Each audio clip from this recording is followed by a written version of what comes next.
Hi friends, నమస్తే. సూర్యదేవర రామ్మోహన్ రావు గారి Mugdha next part. నా గురించి ఎందుకు మేడం? మళ్ళీ తన డబ్బులు లెక్క పెట్టుకోవడంలో ఉన్నాడు. ఒక వ్యక్తి తన పేరు చెప్పి పరిచయం చేసుకుందంటే దానికి రియాక్షన్ ఇలాగేనా ఉండేది? చనువు తీసుకుంటూ అంది ముగ్ధ. అతను తలెత్తి ఒకసారి ముగ్ధ వైపు చూశాడు. ముగ్ధలోని నల్లటి లావణ్యం అతనికి ఎంతో నచ్చింది. నల్ల గులాబీలా ఉంది అని అనుకున్నాడు. నా పేరు రాజేంద్ర ప్రసాద్. మా అమ్మ రాజు అని పిలుస్తుంది. మా నాన్న ఇప్పుడు లేడులేండి, ప్రసాద్ అని పిలిచేవాడు. నాకు వాళ్ళిద్దరే. మాది రాజమండ్రి, సీరియస్గా చెప్పాడు రాజేంద్ర ప్రసాద్. నాకు వాళ్ళిద్దరే అని ఈ సందర్భంలో వాడరు. వాళ్ళిద్దరికీ మీరే అని అనాలి. మరి మీ ఎడ్యుకేషన్ క్వాలిఫికేషన్స్ చెప్పలేదు. మీరేమైనా సిబిఐ డిపార్ట్మెంట్ నుంచి వచ్చారా, లేకపోతే ఏమిటండి? Don't disturb me. నేను సిబిఐ డిపార్ట్మెంట్ నుంచి రాలేదు, కానీ మీ క్వాలిఫికేషన్స్ చెప్పొచ్చు కదా. కావాలా? ఆంధ్ర యూనివర్సిటీ ఎంకామ్ సరిపోయిందా? ఇతను ఎంకామ్ చదివాడా? అస్సలు నమ్మలేకపోయింది ముగ్ధ. పరిస్థితి బాగోలేక ఇలా చిన్న వ్యాపారం చేసుకున్నవాడిలా కనబడుతున్న అతన్ని చూసి జాలిపడింది ముగ్ధ. ప్రతి స్త్రీలోనూ దేవతను చూడగలిగిన మీరు, ఉదయం నా కాళ్లకు దండం పెట్టిన మీరు ఇప్పుడు నా మీద కోప్పడుతున్నారు అంది ముగ్ధ. నిజం చెప్పండి, నేను కోప్పడ్డానా? నా పనిని డిస్టర్బ్ చేస్తున్నారు అన్నాను అంతే. పోనీ మీకేం కావాలో అడగండి, చెప్తాను. ఇద్దరం అపరిచితులం, అవునా కాదా? సాధారణంగా అబ్బాయిలే అమ్మాయిల్ని పలకరిస్తారు, కానీ ఇందుకు భిన్నంగా నేనే మిమ్మల్ని పలకరించాను అంటే ఏంటి? ఫ్రెండ్షిప్ కోసమే కదా. మరి ఏదో చెప్పబోతున్న ముగ్ధకు అడ్డొచ్చాడు రాజేంద్ర ప్రసాద్. ఫ్రెండ్షిప్పా? నాతోనా? మీకేం పిచ్చా, వెర్రా? అసలు మీరెవరో తెలియదు, నేనెవరో మీకు తెలియదు. నా అమాయకత్వాన్ని ఆసరాగా చేసుకుని మీరు నాటకం ఆడుతున్నారో లేదా నన్ను ఫోన్లు చేయడానికి ప్రయత్నిస్తున్నారో నాకేం అర్థం కావడం లేదు. మిమ్మల్ని ఫూల్ చేసే వ్యక్తిలా కనిపిస్తున్నానా నేను? అంత అనుమానంగా ఉంటే మా కాటేజ్కి రండి. నాకు ఆ అనుమానం లేదు, కానీ నేను ఒక అపరిచిత వ్యక్తిని కాదనడం లేదు. ఇద్దరు స్నేహితులను చూసి వాళ్ళిద్దరు స్నేహితులు అన్నామనుకోండి, కానీ ఒకప్పుడు వాళ్ళిద్దరూ అపరిచిత వ్యక్తులే కదా.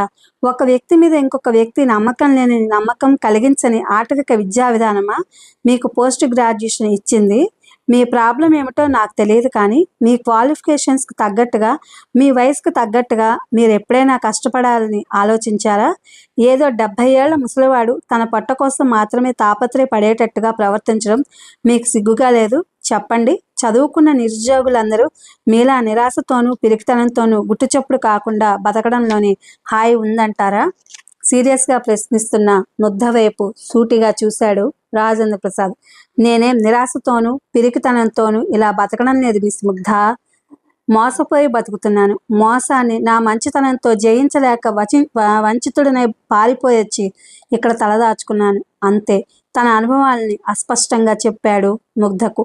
ఆ మాత్రం అతని మాటలు చాలు అతని గురించి పూర్తిగా తెలుసుకోవడానికి. సమస్యల నుంచి పారిపోవడాన్ని పలాయనవాదం అంటారు. ఎంతో శక్తివంతమైన యువతరం పలాయనవాదంలోకి జారుతుంటే ఈ దేశం ఏమవుతోందో ఆలోచించారా? చదువుకున్న వాళ్ళంతా ఇలా తయారవుతుండబట్టే మన దేశం ఇంత అధ్వాన్నంగా ఉంది. ఒక్కరికి బాధ్యత లేదు, ఒక్కరికి టైం విలువ తెలియదు. ఎదుగుతున్న యువతరం కాలంతో పాటు పరిగెత్తడం నేర్చుకోవాలి. ఊహలకంటూ కల్లోల మేడలు కడుతూ కూర్చుంటే వాస్తవం ఎప్పుడు తాబేలాగానే ఉంటుంది. Time is more than money. నిజంగా కాలం ఎంతో విలువైంది. దాన్ని సంవత్సరాలతో కాదు, క్షణాలు నిమిషాలతో కొలవడం నేర్చుకోవాలి. ఒక్క క్షణం వృధా అయినా దాన్ని తిరిగి తీసుకోలేం. కావాలని రివైండ్ చేయలేం, ఫాస్ట్ ఫార్వర్డ్ కూడా చేయలేం. అందుకే ప్రతి నిమిషం అతి విలువైనదే. టైమ్ ఈజ్ మనీ అంటున్నా, నిజానికి time is life it self అనుకోవాలి. ఇదే నిజం కూడా. మీరు చూడండి, ఎంకామ్ చదివి చదువు లేని వాళ్ళు, వృద్ధులు మాత్రమే చేయదగ్గ వ్యాపారం చేస్తున్నారు. ఎంతో విలువైన కాలాన్ని అతి తక్కువ సంపాదన కోసం వృధా చేస్తున్నారు. అలా అనిపించడం లేదా మీకెప్పుడు? కాలం అందుబాటులో ఉంటే దాన్ని డబ్బిచ్చి కొనడానికి చాలామంది సిద్ధంగా ఉండేవాళ్ళు ఉంటారు, కానీ కాలాన్ని ఎవరు అమ్మలేరు, కొనలేరు. కాలం అనంతమైంది, దాంతోపాటు స్వల్పమైనది కూడా. ఒక క్షణాన్ని మనకు ఇచ్చినట్లే ఇచ్చి ఆ క్షణాన్ని ఉపసంహరించుకున్న తర్వాత కానీ మరొక క్షణాన్ని మనకి ఇవ్వదు. కాలాన్ని ఎవరూ జయించలేరు, దాన్ని ఎవరూ శాసించలేరు. కాలాన్ని ఎక్కడైనా దాచుకోవడానికి వీల్లేదు. అందుకే మన చేతుల్లో లేని కాలాన్ని మనం ఎప్పుడు సద్వినియోగం చేసుకోవడానికి ప్రయత్నించాలి. మనిషి మేధస్సు, పరిజ్ఞానం పరిమితమైనవి.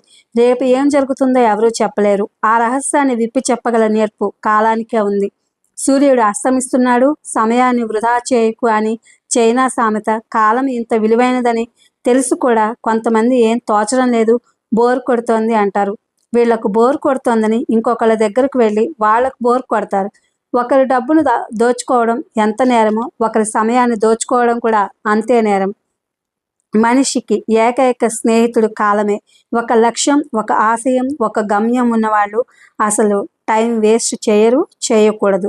డబ్బును పొదుపు చేసుకున్నట్లే కాలాన్ని కూడా పొదుపు చేసుకోవాలి. వాటిని వినియోగించుకున్నట్లే కాలాన్ని కూడా వినియోగించుకోవాలి. బాగా అభివృద్ధిలోకి రావాలంటే టైంని వినియోగించుకోవడంతో పాటు స్పేర్ టైంని కూడా వినియోగించుకోవాలి. ఎంత బిజీగా ఉండేవాళ్ళైనా కొంత స్పేర్ టైం ఉంటుంది. స్పేర్ టైం రోజుకు 3 గంటలు ఉందనుకుందాం. ఈ 3 గంటల్లో సగం సేపు అయినా తనను తాను అభివృద్ధి పరుచుకునేందుకు కృషి చేయాలి. అందుకు సంబంధించిన పుస్తకాలు చదవడం, విషయ జ్ఞానం సంపాదించడం అవసరం. అలా చేయగలిగితేనే ఈ పోటీ ప్రపంచంలో మిగిలిన వాళ్ళకన్నా ముందు ఉండగలం. రోజుకి 1-2 గంటలు స్పేర్ టైంని కేటాయించిన 5 ఏళ్ల తర్వాత చూసుకుంటే మీ స్పేర్ టైం ద్వారా సాధించింది ఎంతో ఉంటుంది. అలాగే మెదడుకు పదును పెట్టే పనులు చేయడం అలవాటు చేసుకోవాలి. వీలున్నంత వరకు యాంత్రికపరమైన పనికి భిన్నంగా ఉండే సృజనాత్మకమైన పని చేయడానికి పూనుకోవాలి. ముఖ్యంగా యువతరం ఒక లక్ష్యంతో కాలాన్ని సద్వినియోగం చేసుకోవడానికి నిరంతరం కృషి చేస్తే అనుకున్న విజయాలు సాధించడానికి వీలవుతుంది. టైం విలువ గురించి నాకెంతో తెలుసని మిమ్మల్ని సంభ్రమాశ్చర్యాల్లో ముంచటానిక ఇదంతా చెప్పలేదు మిస్టర్ ప్రసాద్. ఎంతో చదివిన మీరు, ఏదైనా చేయదగ్గ అర్హత ఉన్న మీరు కేవలం పూజా సామాన్లు అమ్మటంతో కాలాన్ని సమాధి చేసుకుంటున్నారనే నా బాధ. ఇంతకంటే కాలాన్ని బాగా సద్వినియోగం చేసుకోలేరా? ఆమె వాగ్దాడికి రాజేంద్ర ప్రసాద్ బిక్కమొహం వేశాడు. ముందు నాకు టైం విలువ తెలుసు. ఇన్నేళ్లుగా నా పర్సనల్ లైఫ్లోకి ఎవరిని రానివ్వలేదు నేను. అనుకోకుండా మీరు వచ్చారు. Very kind of you. కానీ మీరు అనుకున్నట్టు నేను నిరాశావాదిని కాదు, పలాయనవాదిని అంతకన్నా కాదు, పిరికివాడిని అస్సలు కాదు. కాలం విలువ తెలిసిన వాడిని తెలియని వాడిని అంతకంటే కాదు. మరి రాజేంద్ర ప్రసాద్ తన గ్రిప్లోకి వస్తాడన్న విషయం తెలియగానే ముగ్ధ మనసు ఆనందంతో నిండిపోయింది. టైం విలువ తెలుసు కాబట్టి ఇప్పుడు నేను లంచ్ చేయాలి. లంచ్ తర్వాత మళ్ళీ ఇక్కడే ఉంటాను. సాయంత్రం వరకు ఈ వస్తువులన్నీ అమ్ముకుంటూ ఉంటాను. అప్పుడు రండి మీరు, మనం రిజర్వ్డ్గా మాట్లాడుకుందాం అని అతను మూటను కట్టి భుజానికి తగిలించుకుని ముందుకెళ్ళాడు. అతను వెళ్ళిన వైపే చూస్తోంది ముగ్ధ. వారం రోజుల వరకు గడువు విధించిన శ్రీధర్ ఒకరోజు కూడా పూర్తిగా మునిపే రావడంతో ఆలోచనల్లో పడింది సురభి. ఒక యాక్షన్ జరగగానే దాని రియాక్షన్ గురించి వెంటనే పరిశీలిస్తాడు సైంటిస్ట్. అలాగే నీ ప్రశ్నకు రాత్రంతా జవాబు ఆలోచించాను. నా నిర్ణయాన్ని చెప్పే ముందు నా గురించి చెప్తాను విను. నేను తీసుకున్న నిర్ణయం నీకు ఆనందం కలిగించినా బాధ కలిగించినా, నేను తీసుకున్న నిర్ణయం వెనుక నేను అనుభవిస్తున్న బాధకు పరిష్కారం ఇంకేదైనా ఉందేమో కూడా ఆలోచించు. నా పాయింట్ నీకు అర్థమైంది అనుకుంటాను.